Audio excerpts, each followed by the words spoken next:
呢個人我識唔識㗎？你肯定識啦。咁你識唔識㗎？我都識啊。咁之後兩個人共同好友啦。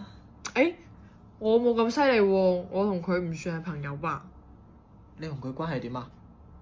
反正我冇諗過同佢做朋友咯。咁佢係咪我朋友啊？你恨不得同人哋做朋友啊，就係唔知人哋應唔應承你啫。咁我同佢關係點㗎？你好中意人哋咯。嗱 B 嘢可以亂食，話唔可以亂講啊！呢個世界上咧，我就愛你一個㗎咋。咁其次，我對其他人都係叫做欣賞，明白嗎？但係我前兩日先見到你點讚佢嘅喎。首先啊，通常我見到佢都係點不感興趣㗎。咁你手機有人哋張相，你點解釋啊？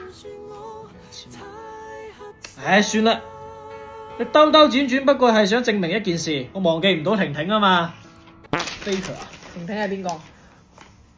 即係同 Faker 對線成日單殺佢嗰個咧。你坐喺度，我去廚房攞啲味刀。冇啊，邊個？